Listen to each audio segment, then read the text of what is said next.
It's time. You got to go live. You got to click that button, guys. You got to go live. Hello, everyone. Welcome to the live show. It's time to start with some tea pouring. Let me just move off camera for a moment to pour tea here. Come over here. A little hard. I'm off camera and off mic. There we go. Get this. You can hear that.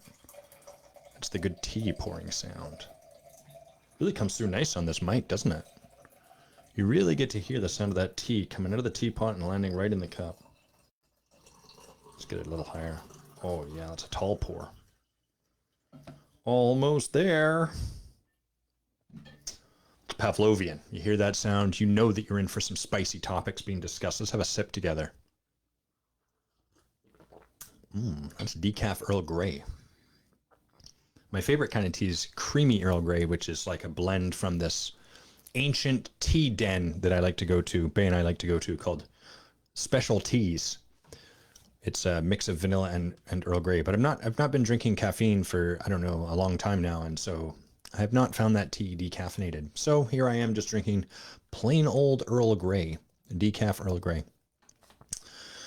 Yeah, sometimes you got to just hit the live button. So this week has been kind of a, after the events of the last 3-4 weeks, they've been tumultuous, I guess I would say, like a lot of ups and downs. And we've come out feeling really good about ourselves, Bay and I. But this week has felt a little bland, a little boring. And so I sat down this Friday to look at like, hey, what am I going to talk about? What am I going to do? And notice like, I'm feeling pretty uninspired. This whole Friday, this whole week, I've felt kind of uninspired. And what do you do when you feel uninspired? You do what you would do regardless of your level of inspiration. So a lot of us, this is kind of a riff on something Steve Chandler spoke to a long time ago, which is like, hey, Mia, nice to see you. When we're feeling uninspired to write, like how do we make ourselves write when we're not inspired? You do what you would do. You take the action you would take if you already were inspired. And what that does in theory is, and often in practice, I should add, it creates the inspiration. So what we're practicing is not being at the effects of our current mood. How do I feel in this moment? And then, oh, I don't feel X, Y, or Z, therefore I'm not going to do the things that I say I want to do or that I say are important, or that sort of thing. And so this is the work of part of the work of leader is for us to take the action we would take, even if we're not really feeling it. So sometimes you got to just hit that live button. I got up this morning and I was like, I'm not feeling that inspired to do a live show today, but I'm committed to, but that's part of my practice. And so that's what I'm going to do. So we hit that live button and we'll see what gets created. Hopefully not too much hot garbage. Maybe some, we'll see. We got some good topics. Big thanks to Seth, to Whitney, to Doug for your suggestions as always. And so I think we're going to dive right into those. We're going to go first to what Doug brought. And so Doug asks, can you talk about how to recognize when discomfort is beneficial versus when it's merely harmful? And the context he provides is that he's launching a new AI platform, artificial intelligence. Beta testing has him on some old feelings regarding launching a minimum viable product that is good enough to test, but also some feelings of wanting to make it better first before sharing with his colleagues. So super understandable, right? Like this is the human condition, is that on one level, we know what there is to do is just make something and get it out there. And then on the other level, there's a part of us that's like, but I don't want my flaws to be all exposed. I want something to look good before I put it in front of people. This tendency you can see everywhere. If you're a presenter and you go and present in front of like people whose job involves to some extent being really smart, like accountants, economists, lawyers, you'll often notice a real hesitancy to ask questions that might reveal a degree of ignorance, a degree of not knowing. So you can end up in rooms that feel very quiet.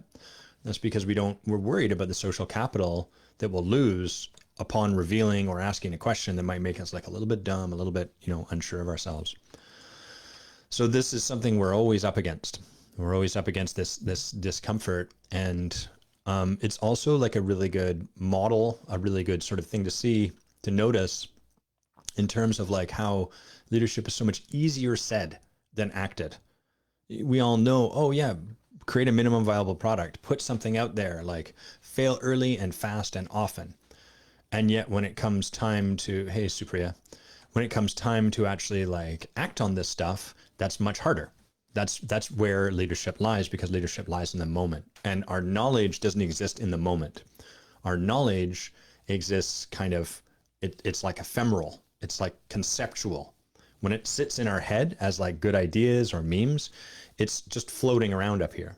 This is why you have a lot of like leadership books. A lot of people can talk and give TED Talks and do all this cool stuff on leadership. But why, generally speaking, our experience of genuinely powerful leaders is fairly rare. It's because talking about it is easy, but implementing in the moment is challenging. And so that's what Doug is asking about. How do we distinguish? How do we discern? How do we recognize between these two? And how do we walk this line?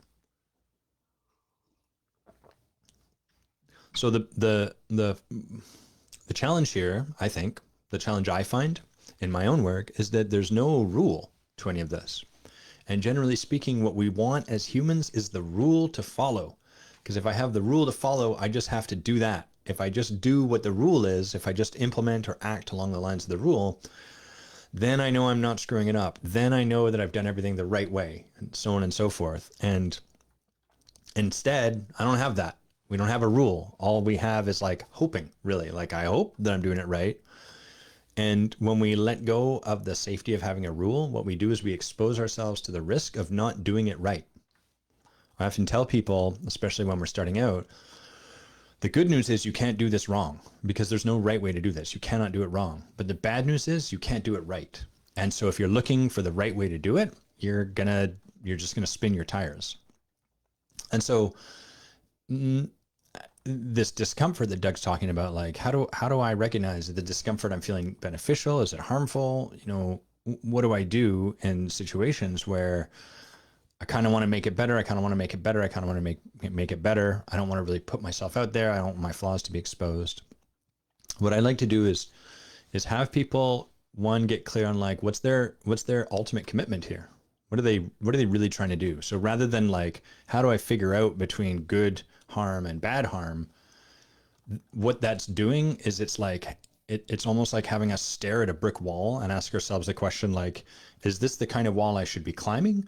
Or is this the kind of wall that I should just accept as a wall and walk away from? How do I figure that out? And, you know, that's certainly an inquiry that many of us can relate to and that we can get caught in. But what's missing is, what do I want? Why am I even looking at any of this?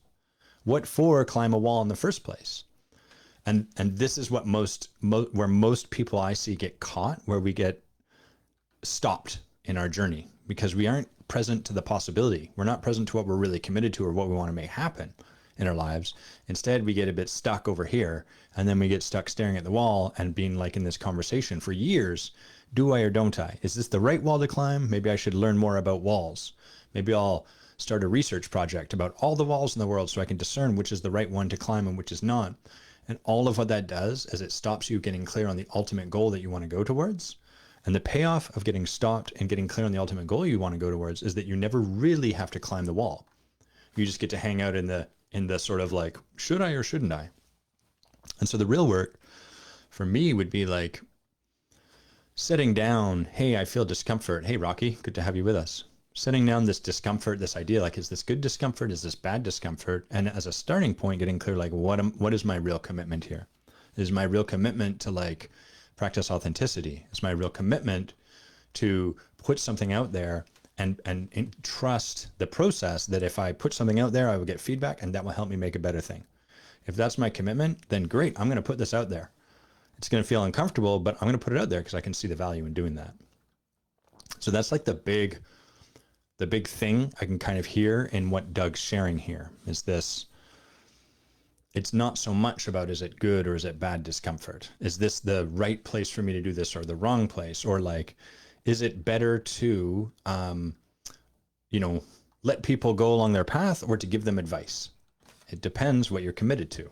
What is it that you really want to make happen in the world? And then let that be the guiding principle rather than the idea of like kind of a rule.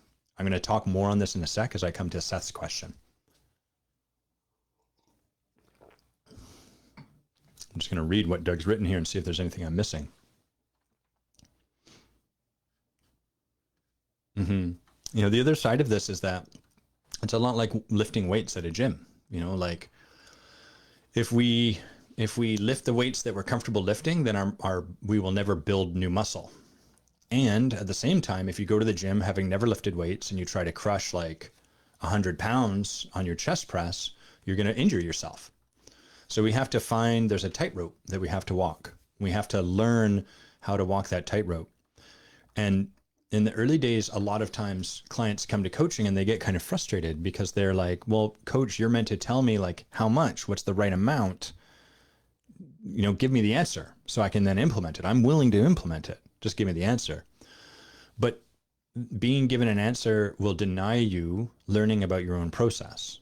And the heart of coaching, what makes transformation and coaching so potent, is that it supports you to engage in with your own process and learn how to trust yourself in that process.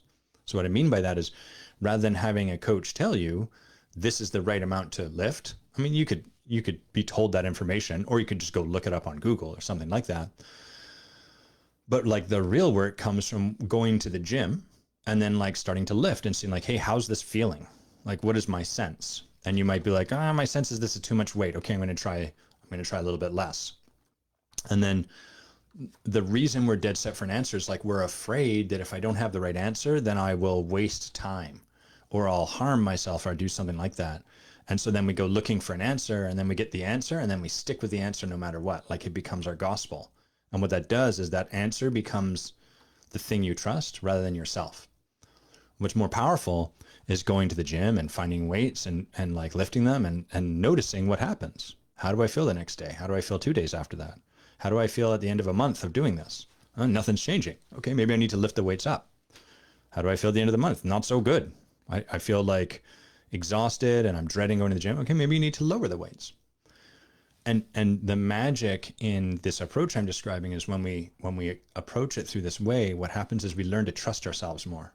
And we start to discover, oh, I can learn about my own process, and more importantly, however it goes, I actually can land on my feet. I don't have to have the answer before I can swing, because I'm discovering that no matter how badly I strike out, I can still recover from that. And that's really the magic of transformational leadership, is us learning that about ourselves. Let's talk briefly about trust here. I think I talked about this last week, but I'm gonna touch on it again. Most of us hold trust through this at effect lens. And the way that occurs is we are looking for a kind of trust that sounds like this. I trust that if I go forward and I say hi to that attractive person, they're going to receive me, they're going to like me. I trust that they're going to enjoy my company and they're going to be grateful. I can just trust that. I will now trust that. But that form of trust is very contingent. It's like, I trust that what I want to have happen will happen. I trust that people do like me. I'm going to trust that when I share my opinion, people are glad to hear it. You know, this version of trust. This is it's like a quasi trust, because you're not actually trusting. What's really happening is you're kind of like trying to convince yourself that only the good thing you want to see happen will happen. And what that does is, rather than be about trusting the universe and the world and everything as perfect as it is, it's you compressing and contracting and trying to force the world into a particular shape. And so anytime we have trust in this kind of light, what happens is that we're turning away from the abundance of the world. We're like, I'm okay. I trust that I'm okay, provided the world responds the way I want them to. It's sort of like the way a lot of people in the early days of practicing authenticity show up, where they're like, Adam, I showed up and I was authentic with my friends, and then they were dicks. They told me that they didn't want to hear what I had to share, and these people just aren't open to authenticity. No, your friends were being authentic with you. You weren't open to authenticity. You took a swing, they offered you their authentic feedback, and that triggered you, and then you wanted them to show up differently. So it's like, if we want to be authentic with other people, we have to allow them to be authentic with us.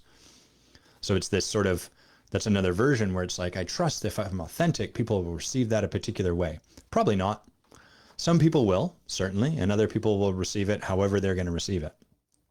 And so we can rewind this now and look at like, what does real trust look like in this context? Real trust looks like, I trust that I'm going to go and talk to that attractive person, and that no matter how they respond, I will be able to like pick myself back up and find my way back to myself. That's deep, deep trust, because in that line of trust, it's sort of this deep knowing, like, whatever happens, I'm going to be okay. Whatever happens, I trust I'm going to be able to land on my feet. I might feel embarrassed. I might feel like a loser. It might be that I go up to that beautiful woman in the cafeteria and I talk to her, and everyone in the cafeteria stops eating at once and stares at me and then laughs when she says, no, thank you. That's a possibility. And I trust that even though that'll be excruciating and uncomfortable, that I will be able to walk out of that intact. That level of trust is really potent, because it no longer, it frees you from a requirement that the circumstances of your life arrange themselves in a particular way. So that's what that's like the heart of really, really deep, potent trust. A bit of a tangent off of what Doug brought. Thanks for your question, Doug. It's really, really good.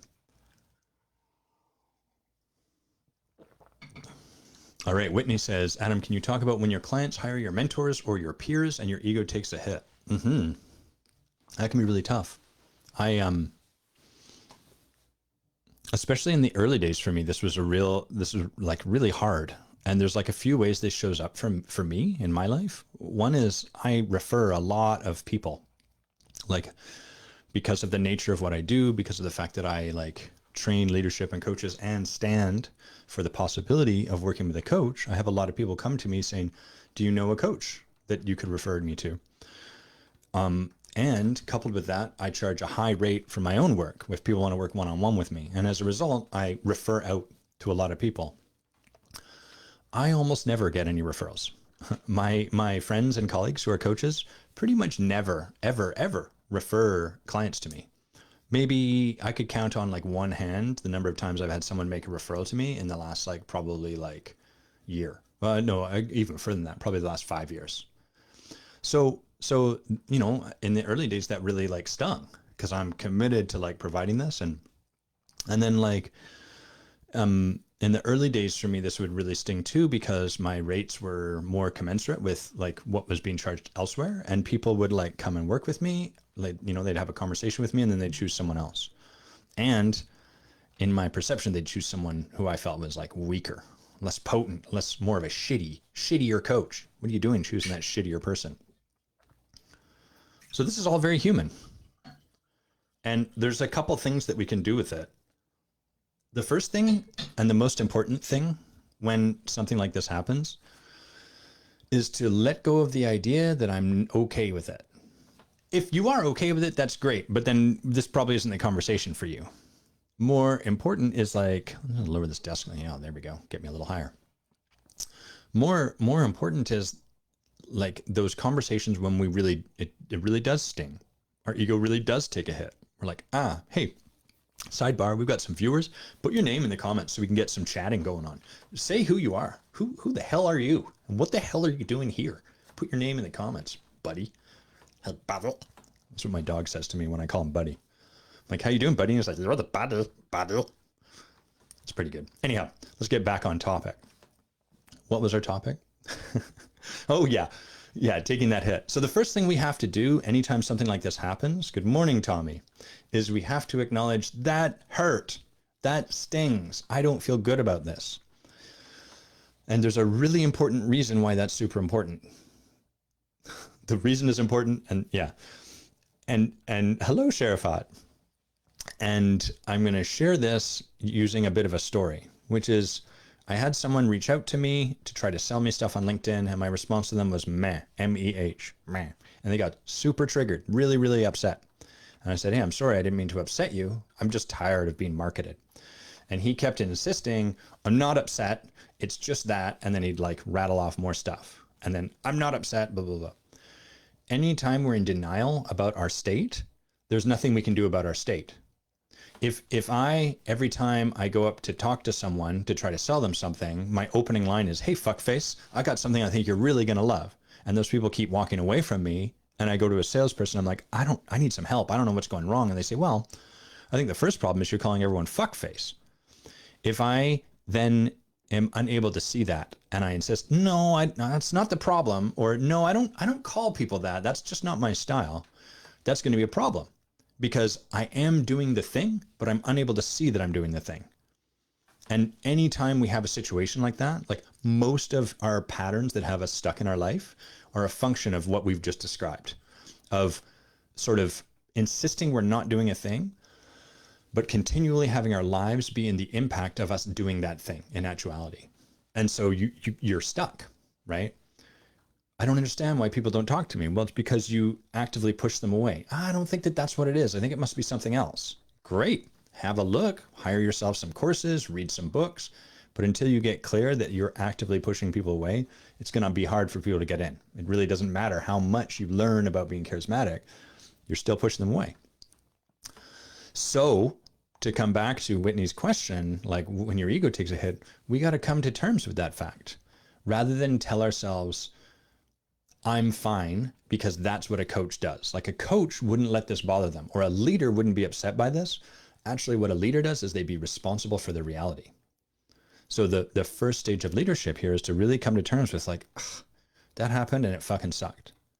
And so for me, there was a period where like referring people, you know, I noticed I was starting to get resentful when I was referring people. I'm like, I write these like beautiful emails where I like speak to the light that this coach friend of mine puts into the world. And then I speak to the light of this client. And sometimes I get a thank you and sometimes nothing. And like, fuck you guys. You know, I had to really allow that to exist in me, as opposed to saying, I'm fine with it. I'm fine with it. Because every time we tell ourselves I'm fine with it, when we actually aren't, we bury it a little bit. It gets pushed down a little bit further in our unconscious. And then it sits there like toxic waste leaching into the water supply, slowly poisoning us. So step one, we got to own. We got to own that sting. Step two, once we can own that sting, we got to let ourselves like sit in it, allow it to be, just be with that fact. Like, yep, here I am humaning it up. I'm being straight up human in this moment. It hurts. It doesn't feel good.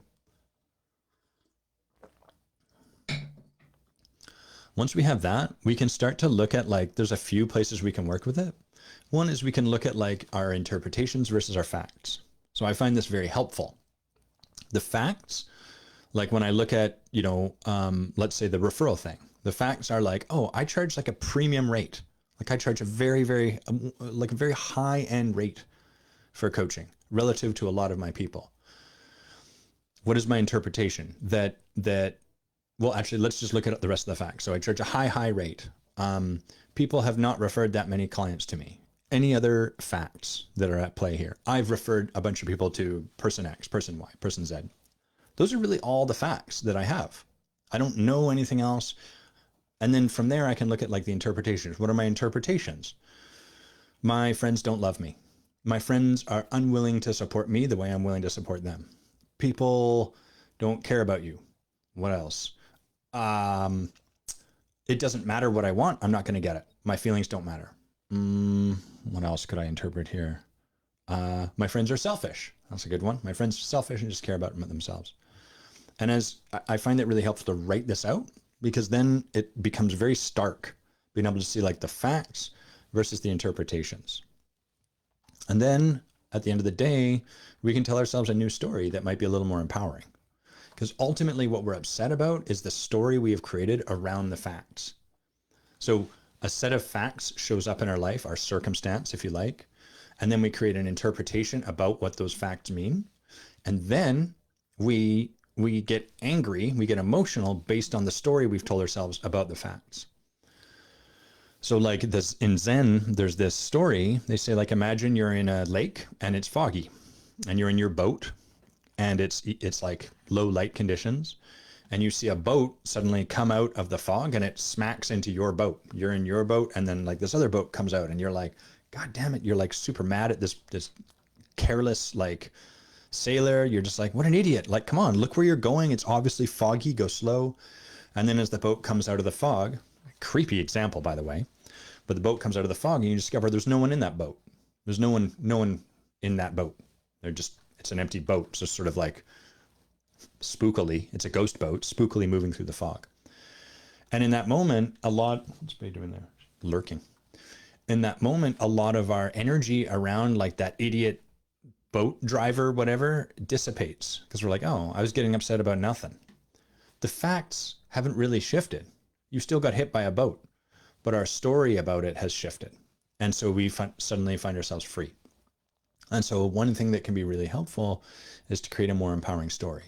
So the story I choose to actively tell myself about this thing that I brought about like a lack of referrals is like, okay, one, I'm a coach that like charges a premium rate. So I'm probably just like a lot of people don't think of me when they're looking to refer someone to me. They just kind of conclude like, wow, I couldn't afford Adam's rates. So there's no way I'm going to send someone to Adam. I just don't know the sort of people that would hire him. It just doesn't make sense to me. Okay, that's one story I could tell.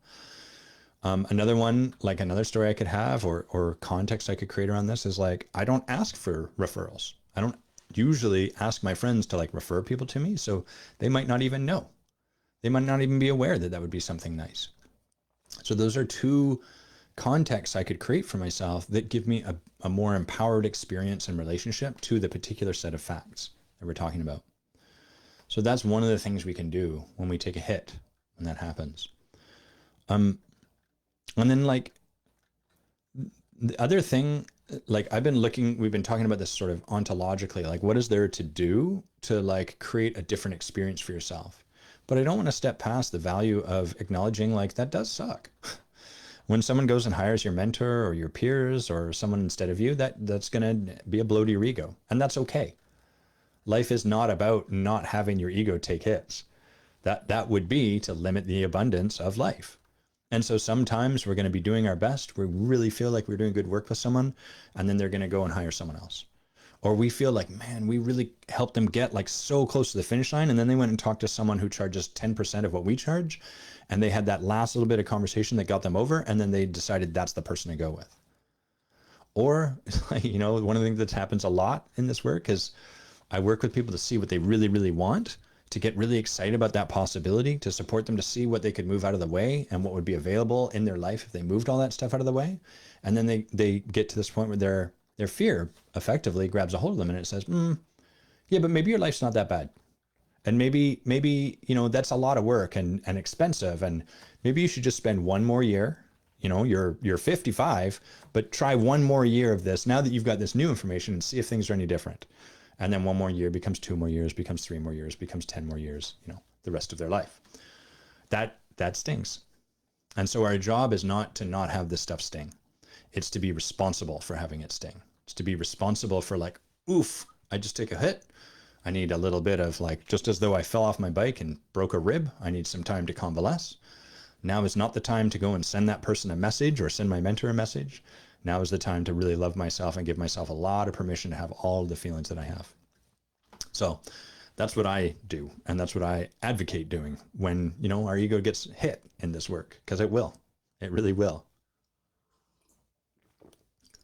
The nature of potent coaching, the ultimately what this work is about, transformational leadership and coaching, is about creating really profound relationship. And everything else is secondary to that. We have no awareness of how much we have in the way of creating relationship at the level of profundity I'm describing. Chuffed that I use that word profundity so eloquently. Let's get some commotion for that. Way to go, Adam. Super job. Excellent. Very eloquent. So that's the baseline is like to create really profound relationship with people. And in order to do that, we have to walk around with our heart very, very open.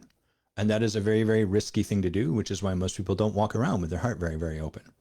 We are continually opening our heart, letting people in, letting people have an impact on us.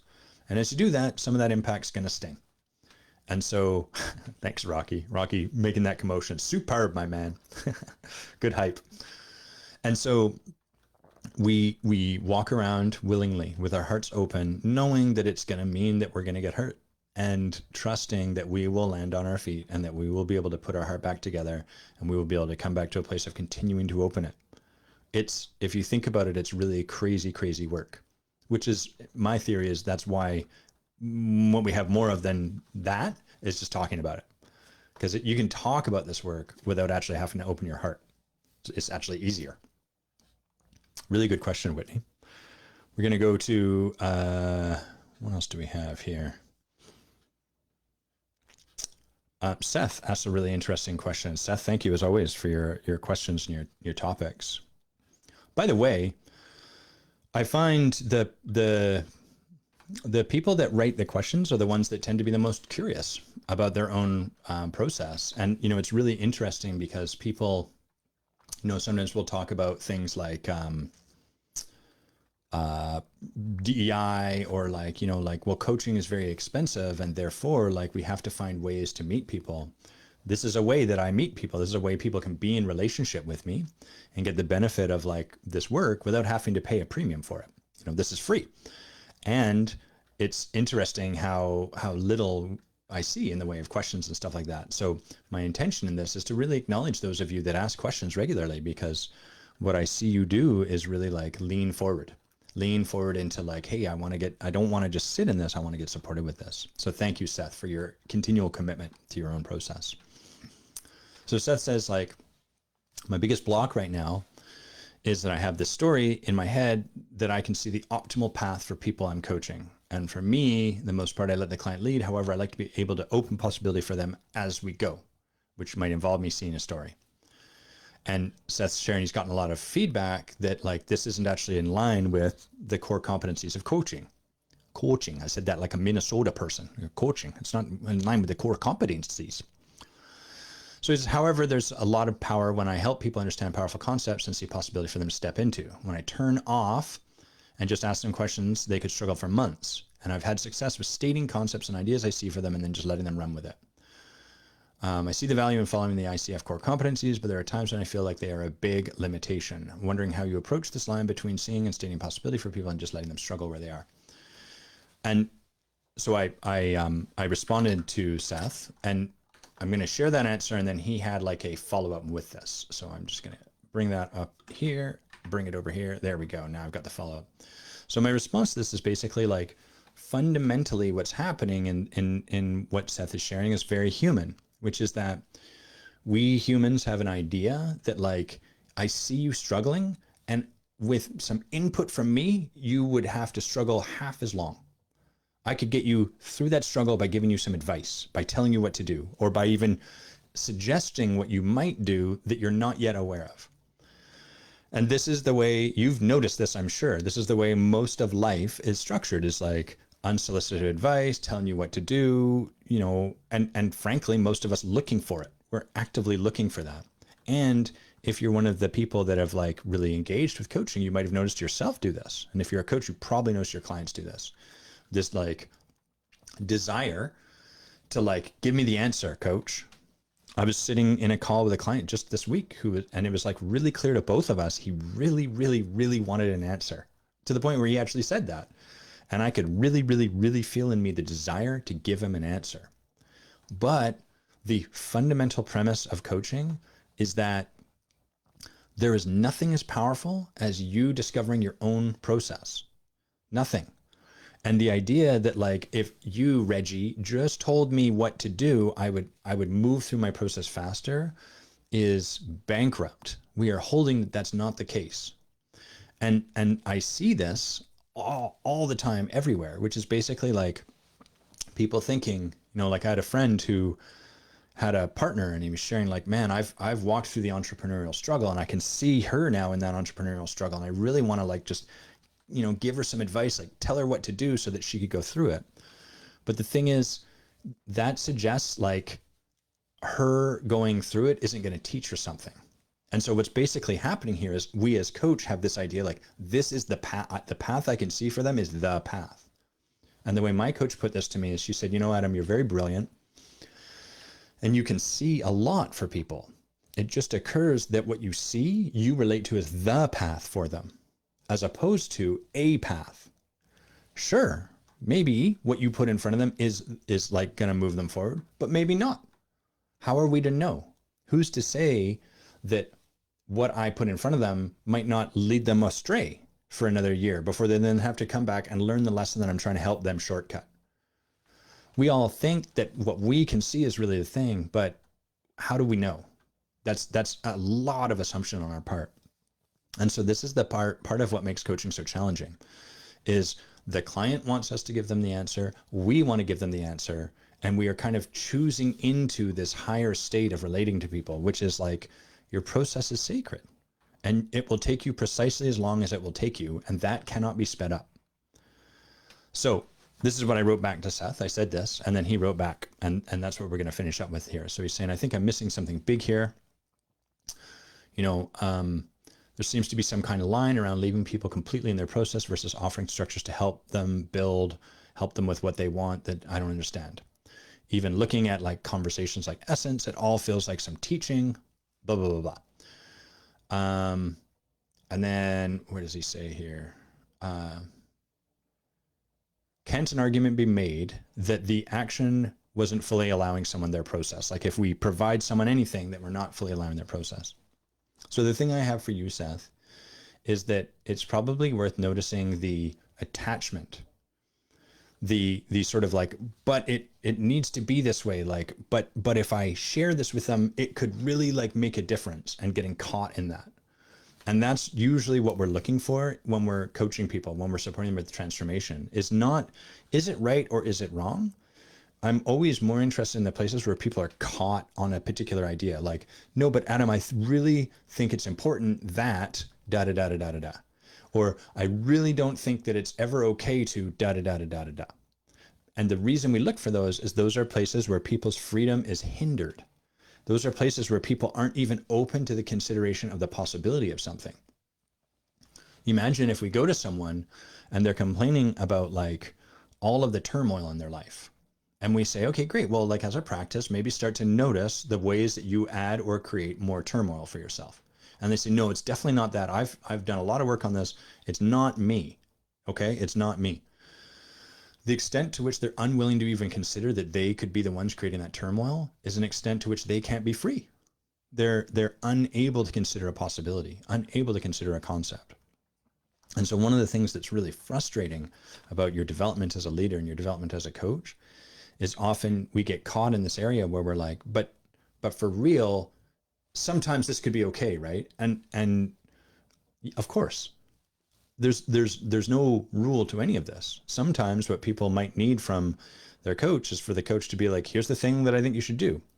But because the world is so biased towards that direction, in coaching, we tend to practice leaning all the way in the other direction and really hang out over there.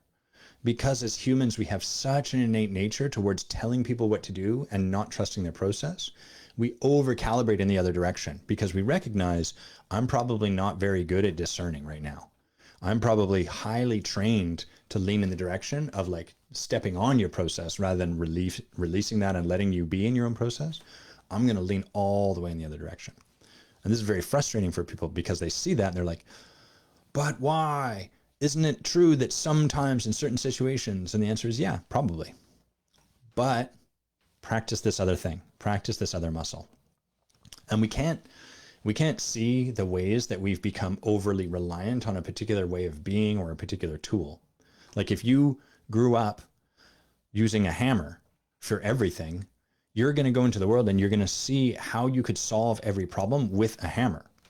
And we're going to invite you, because you say you want to like become more masterful at construction, we're going to invite you to stop using a hammer. And that's going to be frustrating because you'll be like, but isn't it true that sometimes there are certain problems that really require a hammer? Absolutely. And we would invite you to set down that hammer entirely for now so that you can learn a new muscle. Setting down that hammer will force you to look at problems in a way that you haven't. It'll force you to take a new lens to relate to what's showing up and then go from there. And so that's how we build new tools, new muscles, new strengths, new skills, is by setting down the default, setting down the automatic. Really, really good question, Seth. Thank you. All right, what do we got here? We got a few more from Whitney, then we're going to wind down. So Whitney says, how do you not make everything in business about you? How do you not take it all personally? How do you, this is kind of like another take on the last one, when your clients hire your mentors or peers and your ego takes a hit. So a lot of our business, we're probably going to take it personally, and that's okay. The stories that we're telling, the things that we do to like distinguish, oh, here's how I'm creating this about me. Here's the ways that I'm making this personal. Distinguishing that for ourselves is the first step always. So when we talk about distinguishing, let me burp off mic first. Thank you. Distinguishing is the art of recognizing that which is there and separating it out from the background. So you could imagine like a snake that's kind of colored brown. If I can't distinguish the snake from the background dirt that it's sitting on, I'm going to have some problems. That snake might bite me. But once I can distinguish it, now I have access to more power, more choice. I can be like, oh, that's a snake. I don't know if it's safe, poisonous, or venomous. I'm going to walk away from it, or I'm going to walk around it, or I'm going to scare it off. All that becomes available once I've distinguished the snake. So distinguishing is really part of the potency of the work of transformational leadership. So when I'm taking something personal, I can distinguish that fact. Oh, I'm making this personal. I'm doing something right now that's having this be personal. That's the first stage.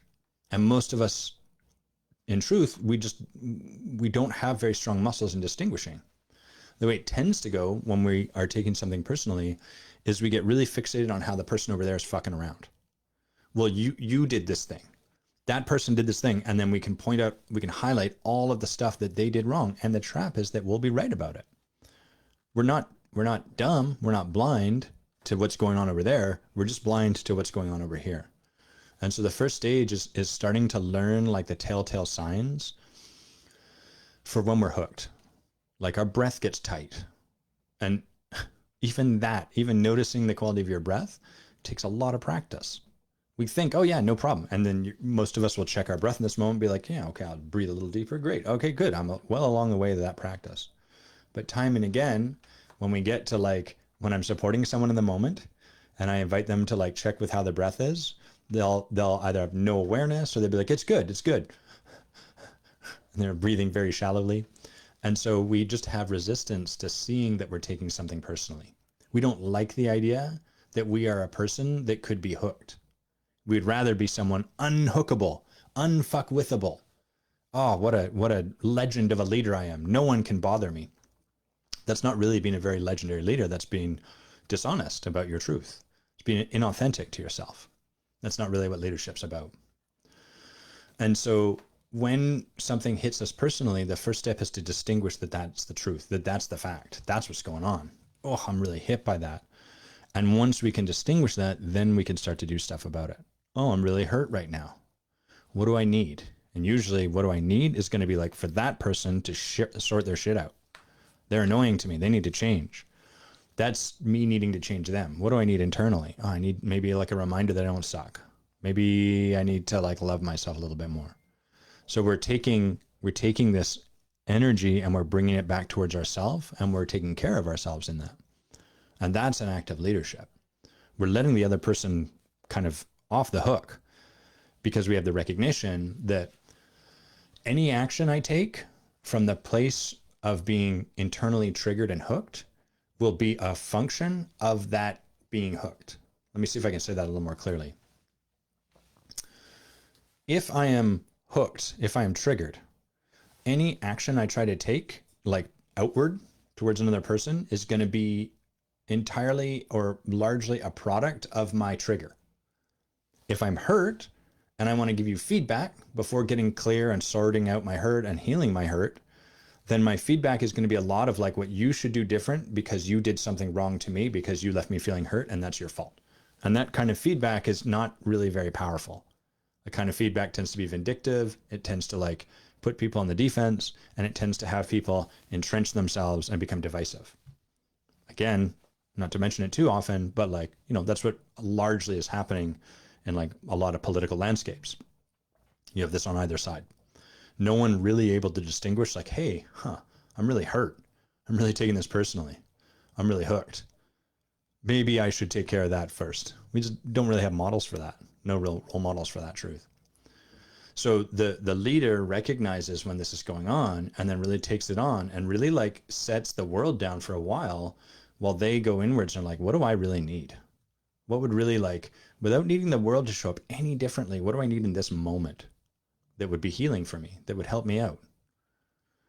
What would help me with my hurt, with the wound that just got hit for myself? That allows a leader to take full responsibility for their internal state. And then from there, any feedback we provide can be way, way, way more powerful, way, way, way better, way, way easier. And it's going to land more likely because it's not coming from the energy of fuck you, which is how a lot of feedback tends to come from. Feedback tends to be delivered from like, you fucked up, fuck you, how dare you, you did something wrong. And like, never mind the words, that energy, it's very hard for people to stay open and receive feedback from that energy. Some, people that are really, really, really committed to leadership can stay open for that. That's part of our job in teaching leadership. But like by and large, that's a pretty rare quality, a pretty rare thing that most people have because we're all humans. And so then this comes to the final question that Whitney asked, which is like, what does it truly look like to lead ourselves behind the scenes when no one is watching? It looks like this. It looks like what I'm describing, which is to say like being really responsible for where we got hooked, where we got triggered, where we got taken out, and like letting go of other people needing to do anything different so that we can fully take on the work that's in front of us to take on in this moment right here.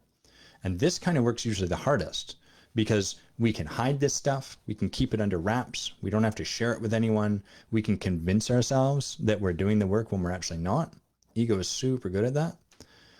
And so this is why a lot of us work with coaches, is because it allows us to like really get supported to do the work behind the scenes, the work that no one sees. They don't see it, but they feel it. We can feel you energetically when there's a charge there. And we can feel you energetically when you are released of charge, when you're just able to like show up and be with someone equanimously.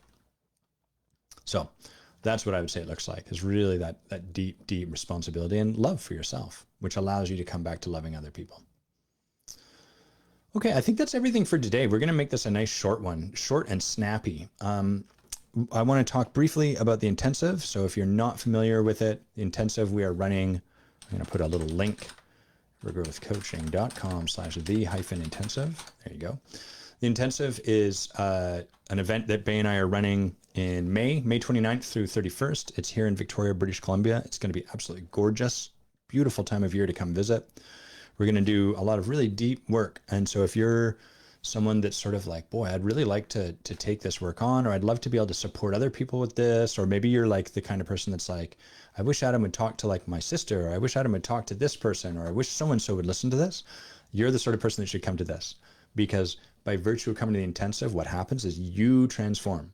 And when you transform, you return home, and that transformation that's happened in your being starts to have an impact on other people. So that's why this work works, is because it lets go of trying to change other people. It has us put the attention on transforming ourselves, and then the world transforms around us. It's quite miraculous. So that's what we'll be doing. You'll learn a bunch of stuff. You'll meet some people. You'll fall in love with a whole bunch of people, and you will not leave the way you came in. All right. Thanks, everyone, for tuning in. Thank you, Whitney, Doug, and Seth, for your topic suggestions, and we'll catch you guys next week. Bye-bye.